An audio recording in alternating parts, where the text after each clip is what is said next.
10 जुगाड़ू बहू का गर्मी में 10 तरह का जूस।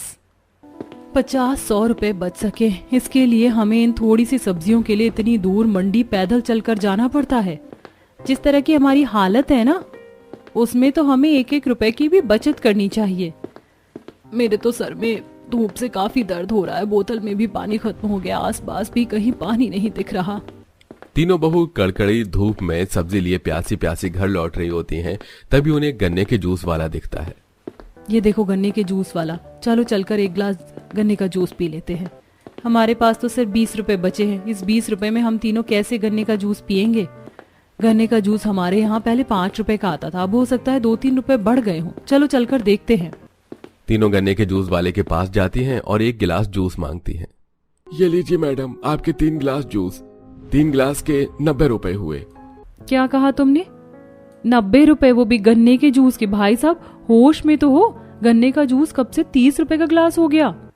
जब से गर्मी का मौसम शुरू हुआ है, वो जमाना क्या जब 5-10 रुपए में गन्ने का जूस मिलता था। मैं तो फिर भी एरिया के हिसाब से थोड़ा सस्ता बेच रहा हूँ। बाहर जाओगी तो 100 रुपए का गिलास मिलेगा। अब पैसे हैं तो दो, वरना चलती बनो यहाँ से। 90 रुपए का नाम सुन जैसे तीनों बहू के गुर्दे फेफड़े ही बाहर निकल आई थी। तीनों अब घर जाकर मटके का पानी पीते हैं। गर्मी का मौसम था तो आए दिन उनके मोहल्ले में कभी मैंगो शेक वाला आता, कभी तरबूज के जूस वाला, तो कभी मौसमी के जूस वाला। सभी औरतें सुबह शाम जूस का गिलास लेकर पीती थी और सभी बहुएं बस उन्हें ताकती रह जाती थी। अरे तुम लोग ऐसे आंगन में क्या खड़े हो? आ जाओ, जूस पी लो, गर्मी का मौसम है। बिना जूस पिए तो मुझसे कुछ काम ही नहीं होता है। हम लोगों ने अभी थोड़ी देर पहले ही खाना खाया है, पेट भरा हुआ है। जूस पी लेंगे तो कहीं उल्टी ना हो जाए। हम थोड़ी देर बाद पी लेंगे जूस। सभी बहुएं मुंह लटका कर घर आ जाती हैं। इन सब के पति दिन के 100-200 रुपए ही कमा पाते थे, जिससे इन्हें हर दिन का गुजारा चलाना पड़ता था। कभी कभी अगर ये जूस पीने के लिए पैसे बचा भी लेती तो माँ 100 रुपए हैं तो दो ना, टीचर ने स्कूल का कुछ सामान मंगवाया है। हाँ बेटा है ना, ये लो, तुम जाकर इससे सामान ले आओ। दोनों बच्चे पैसे लेकर सामान लेने के लिए चले जाते हैं। इतनी मुश्किल से 100 रुपए बचाए थे, सोचा था कि 1 गिलास जूस पी लेंगे, लेकिन लगता है इन गर्मियों के मौसम में हमारे नसीब में जूस है ही नहीं। नींबू भी इतने महंगे हो गए हैं कि नींबू पानी भी बनाकर नहीं पी सकते। ऐसे ही कुछ दिन गुजर जाते हैं। भावना और मीना आंगन में कपड़े सुखा रही होती हैं कि तभी सामने से उनकी पड़ोसन गीता आती है। अरे गीता, कहाँ आजकल ईद का चांद हो गई हो, तुम नजर ही नहीं आती। अरे वो मैंने एक फैक्ट्री में काम शुरू कर दिया है ना, तो वहीं जाती हूँ, अभी भी काम से ही आ रही हूँ। लेकिन तुम्हारे घर में तो तुम्हारा पति कमाता है ना, तो भला तुम्हें काम पर जाने की क्या जरूरत आ पड़ी? अरे आजकल महंगाई इतनी हो गई है ना कि 2 लोगों के काम करने से कहाँ ही घर चलता है। घर में जितने लोग काम करें उतना ही सही है। मैं तो कहती हूँ कि तुम सब भी काम ढूंढो, सुबह के बाद तो शाम तक घर में फ्री ही बैठती हो। इससे अच्छा काम करके 4 पैसे कमाऊंगी तो तुम्हारे तो काम आएंगे। गीता की बात को सुनकर दोनों बहुएं घर में आती हैं और सारी बात बाकी बहुओं को बताती हैं। तो गीता ने कुछ गलत थोड़ी ना कहा, सही तो कह रही है। अगर इन लोगों के पैसों से घर चलेगा तो हमारे पैसों की थोड़ी बचत होगी, और आगे भगवान न करे कुछ मुसीबत आ पड़ी तो वो पैसे काम तो आएंगे। सही कहा तुमने, हम भी कल से काम देखना शुरू कर देते हैं। अगले दिन से सभी बहुएं काम देखना शुरू कर देती हैं और 1 हफ्ते के बाद उन्हें एक फलों के बगीचे में काम मिलता है। इन सभी 10 बहुओं को उस बगीचे के साथ सफाई और फल तोड़कर टोकरी में भरने होते हैं। तुम लोग घर जा रही हो ना, रास्ते में इस टोकरी में जितने भी फल हैं उसे फेंक देना। लेकिन क्यों मालिक, ये फल बिल्कुल सही है तो आप इन्हें फेंक क्यों रहे हैं? अरे इन फलों को कोई नहीं खरीदेगा। ये केले देखो, इस पर हल्के निशान पड़ गए हैं। इस पर और जरा ये आम तो देखो, पेड़ से ऐसा गिरा जमीन पर कि चिपक गई। इन फलों में कोई ना कोई कमी है, तभी मैं फेंक रहा हूँ। रास्ते में जाते हुए गाय को दे देना। फलों की टोकरी बहू को थमाकर चला जाता है वो। तभी सभी बहुएं उन फलों को फेंकने की बजाय उन्हें घर ले आती हैं और उसमें से अच्छे और साफ सुथरे फल छांट कर उन्हें अलग करके रख देती हैं। कितने सारे फल हैं ये, और मालिक हैं कि इन्हें फेंकना चाहते थे। थोड़े बहुत ही खराब निकले, लेकिन अब इतने सारे फल का करेंगे क्या हम? इतने सारे फल को हम लोग एक बार में भी नहीं खा सकते। एक काम करते हैं, इसे ठंडे पानी के मटके में डालकर छोड़ देते हैं, रोज 2-3 करके खा लेंगे सब। अब सभी बहुएं अपने घर के कामों में लग जाती हैं। निशा आंगन में झाड़ू लगा रही थी कि तभी वो अपनी अमीर पड़ोसन को देखती है जो बाहर से ऑनलाइन जूस मंगवाकर घर के अंदर ले जा रही थी, और जूस को देख निशा घर के अंदर आती है। मेरे पास काफी अच्छा आइडिया है, क्यों ना हम उन फलों से घर में ही जूस बना लें। ये तो मैंने भी सोचा था, लेकिन हमारे पास तो मिक्सर ही नहीं है। बिना मिक्सर के हम लोग जूस कैसे बनाएंगे? हम लोग बिना मिक्सर के भी जूस बना सकते हैं। तरबूज को ओखली में डालकर पीस लेंगे, उसका रस आसानी से निकल जाएगा, और आमों को पिचका कर उसका गूदा निकाल देंगे, और जो कच्चे आम हैं उन्हें उबाल कर उनका आराम से आम पन्ना बन जाएगा। इसी तरह आराम से अंगूर संतरे का भी जूस हम लोग घर में ही बना सकते हैं।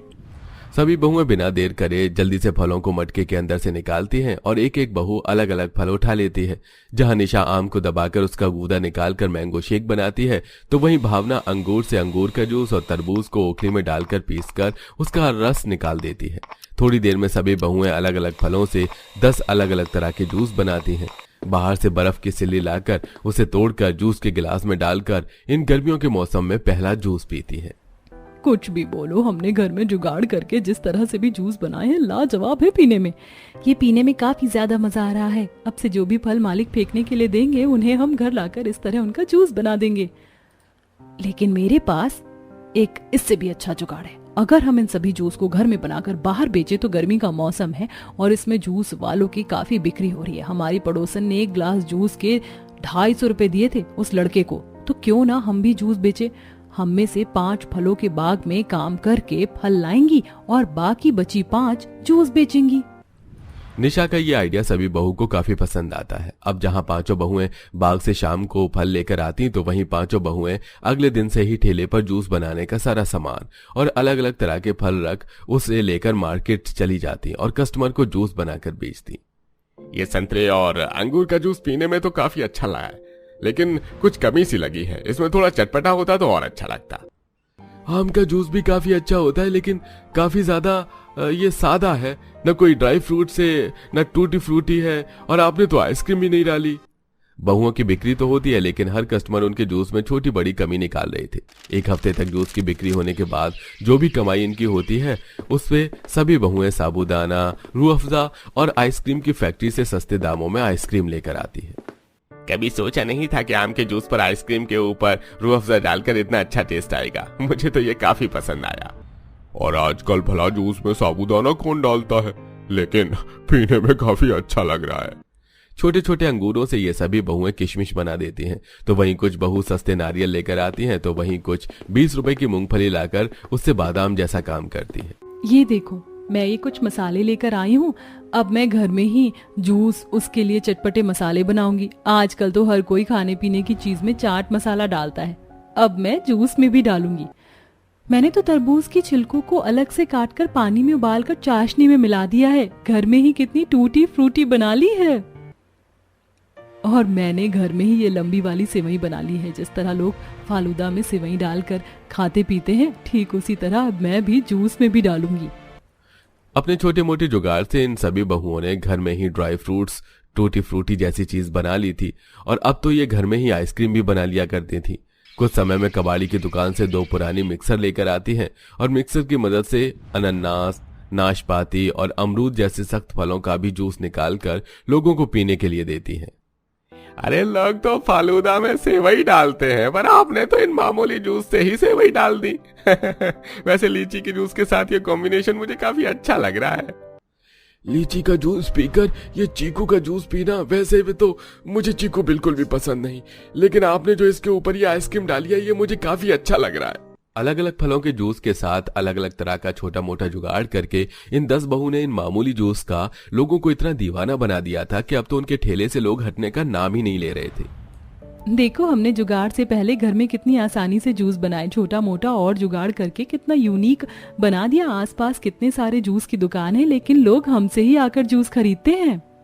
मैं तो सोच रही हूँ कि हम ये काम ऑनलाइन करना भी शुरू कर देते हैं। ऑनलाइन तो हम जूस को थोड़े महंगे दामों में भी बेचेंगे, तो भी लोग इसे जरूर खरीदेंगे। इन 10 बहू का 10 तरह का अलग अलग जुगाड़ू जूस किसी जादू की तरह लोगों पर काम करता है, और जैसे जैसे दिन गुजरते हैं वैसे वैसे इनकी बिक्री भी काफी ज्यादा बढ़ने लगती है। और एक समय ऐसा आता है कि सभी बहुएं अब ठेले की बजाय अपनी खुद की दुकान में अलग अलग तरह का जूस बनाकर बेचती हैं। कुछ वक्त पहले जहां ये सभी बहुएं 10 रुपए के जूस के लिए भी तरसती थी, तो वहीं आज ये खुद हजारों रुपए का जूस बेचती हैं और इसी तरह अपने काम को जारी रखती हैं। अब काम ही करते रहोगे या थोड़ा आराम भी करोगे? बस थोड़ी देर और, काम खत्म ही होने वाला है। वैसे मोहित कहाँ है? अब उसकी गर्मी की छुट्टियां शुरू हो गई हैं, अब तो वो घर में कहीं नहीं दिखेगा। अभी थोड़ी देर पहले ही बाहर गया है खेलने के लिए। बेटा तुम इतनी जल्दी कैसे आ गए? अभी तो तुम बाहर खेलने के लिए गए थे। माँ किसके साथ खेलूं, बाहर मेरा कोई दोस्त भी नहीं है। लेकिन क्यों, कहाँ गए तुम्हारे सारे दोस्त? सब अपने दादा दादी नाना नानी के घर गए हैं। माँ पापा मुझे भी इन गर्मी की छुट्टियों में कहीं बाहर जाना है। बस इतनी सी बात? बताओ कहाँ जाना है तुम्हें? सारे दोस्त अपने नाना नानी और दादा दादी के घर गए, तो मुझे भी अपने दादा दादी के घर जाना है। नाना नानी का घर तो यही है, हम तो उनसे मिलते रहते हैं, लेकिन दादा दादी से मिले हुए कितना समय हो गया है। मोहित बिल्कुल ठीक कह रहा है, कितना समय हो गया हमें मम्मी पापा से मिले हुए। चलिए ना उनसे मिलने के लिए चलते हैं।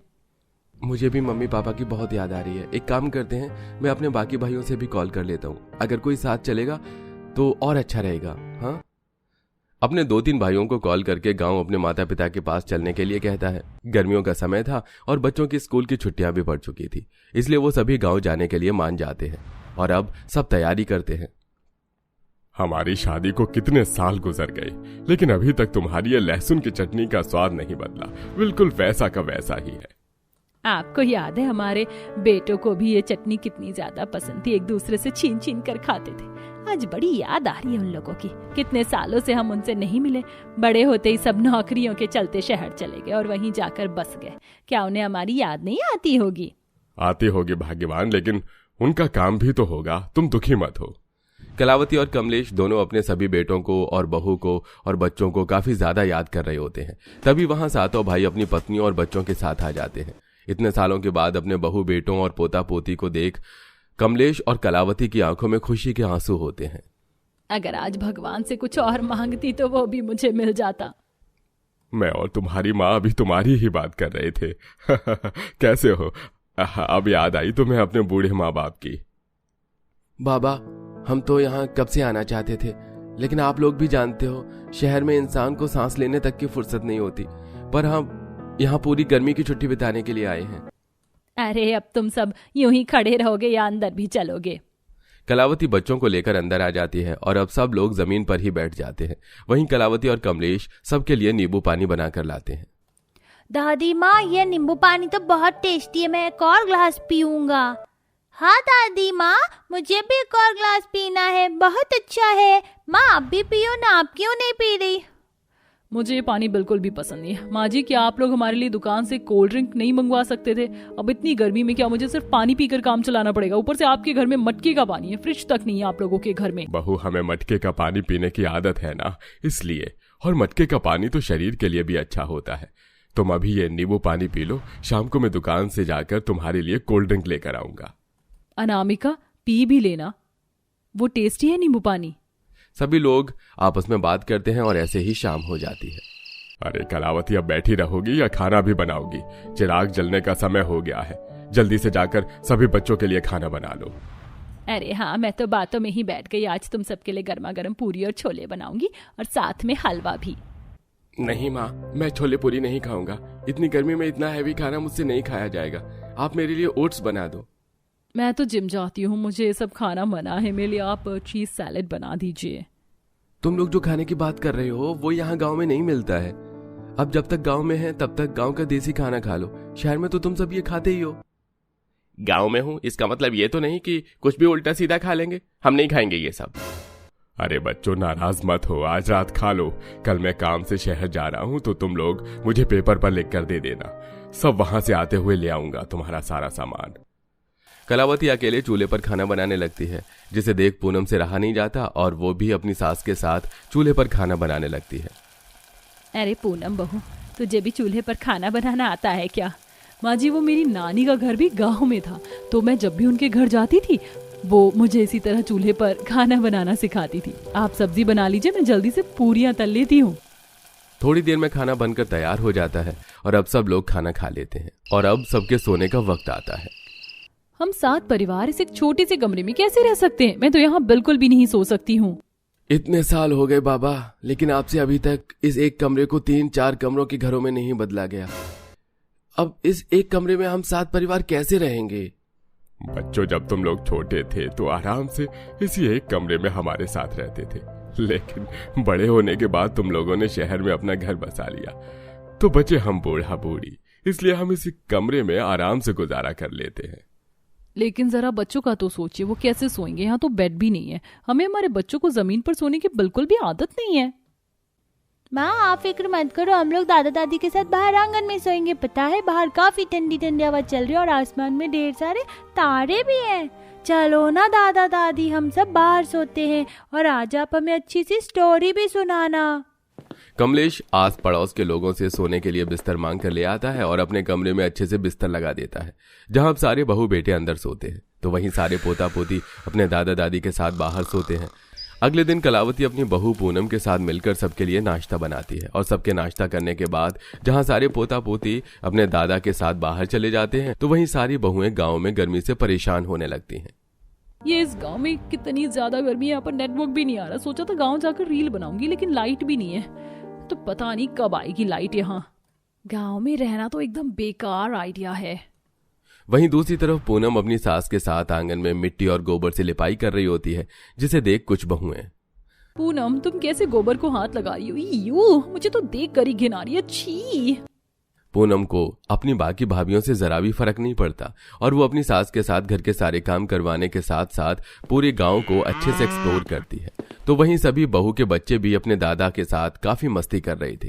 दादाजी मैं पेड़ पर चढ़ गई, अब मैं यहाँ से ढेर सारे कच्चे आम तोड़ूंगी। यहाँ की नदी तो हमारे शहर के स्विमिंग पूल से भी काफी अच्छी है, बहुत मजा आ रहा है। मेरे तो काफी सारे दोस्त भी बन गए हैं यहाँ पर, चलो चलकर खेलते हैं। वो सभी बच्चे गांव के बच्चों में घुल मिलकर चड्डी बनियान पर ही खेलने लगते हैं और शाम को सभी मिट्टी में लोट पोट होकर घर आते हैं। ये तुम सब ने अपनी क्या हालत बना ली है? गांव के गंदे गंवार बच्चों के साथ मिलकर बिल्कुल उनकी तरह बन गए हो। अरे कोमल क्या हुआ, बच्चे ही तो हैं, यही तो उम्र है इनकी मस्ती करने की। तुम भी परेशान मत हो, बच्चों को मैं नहला दूंगी। माँ बाबा, हम जब से यहाँ आए हैं तब से आपसे कह रहे हैं इस घर जमीन को बेच दीजिए और हमारे साथ शहर चलिए, वहां आराम से रहिएगा। आखिरकार इस गांव में रखा ही क्या है। कैसे जमीन और घर बेच दूं बच्चों? इस घर में तुम सबका बचपन गुजरा है और तुम लोग हमें वहां कैसे रखोगे? हम कहाँ रहेंगे? तुम सब तो एक दूसरे से अलग रहते हो। अरे आप लोग हमारे साथ रहना, 1 महीने के लिए अगर पिताजी हमारे साथ रहेंगे तो माँ जी इनमें से किसी और के साथ रह लेंगी। वो क्या है ना, हमारे अपार्टमेंट में गिनती के ही कुछ लोग अलाउ हैं, इसलिए हम दोनों ने एक दूसरे से अलग होने के बारे में कभी सपने में भी नहीं सोचा। और बुढ़ापे के इस दौर में तुम हमें एक दूसरे से अलग करना चाहते हो। अगर माँ जी पिताजी शहर नहीं आना चाहते और उन्हें ये घर और जमीन नहीं बेचनी, तो आप लोग क्यों उनके साथ जबरदस्ती कर रहे हैं? जिस तरह शहर में हमें हमारा घर प्यारा है, ठीक उसी तरह गांव में मजदूर पिताजी को उनका घर प्यारा है। ऐसे ही दिन गुजरते हैं और आखिरकार गर्मी की छुट्टियां खत्म होने वाली थी। पूनम, रोहित और उनके बच्चों को छोड़कर आज बाकी सभी बहुएं अपने पति और बच्चों के साथ वापस शहर जा रहे होते हैं। दादी माँ हमारा बिल्कुल भी जाने को मन नहीं कर रहा है, आप भी हमारे साथ चलिए ना। मैं तो भूल कर भी ना आऊं यहाँ पर। बच्चों हम तुमसे मिलने के लिए जरूर शहर आएंगे। बहू बच्चों का ख्याल रखना और कॉल करते रहना। सभी बहुएं और बेटे मुंह बनाकर अपने बच्चों को लेकर शहर आ जाते हैं। तो वहीं पूनम और रोहित कुछ दिनों तक और यहाँ रहते हैं और उनके 1 कमरे वाले घर को बिना कोई नुकसान पहुंचाए 3 से 4 कमरे और बनवा देते हैं। ऐसे ही 1 साल गुजर जाता है। इस साल शहरों में गर्मियों के साथ साथ पोल्यूशन भी काफी बढ़ चुका था, इसलिए सभी बहू बेटे अपने बच्चों के साथ वापस गांव आते हैं। गांव आकर जब वो देखते हैं कि पूनम रोहित पहले से ही गांव में मौजूद हैं और वो किस तरह उनके माँ बाप के साथ हंसी खुशी गर्मी की छुट्टियां बिता रहे हैं और उन्होंने उस 1 कमरे के घर को भी बिना कोई नुकसान पहुंचाए बड़ा बना दिया। माँ बाबा, आपने हम 7 भाइयों को ही एक समान पढ़ाया लिखाया, लेकिन इसके बावजूद भी हम 6 के 6 भाई कुछ नहीं कर सके, बस 1 भाई को छोड़कर। ये सब देखकर उन सभी भाइयों को काफी ज्यादा बुरा लगता है, जिसके बाद अब वो सब खुशी खुशी अपनी पत्नी और बच्चों के साथ छुट्टियां बिताते हैं।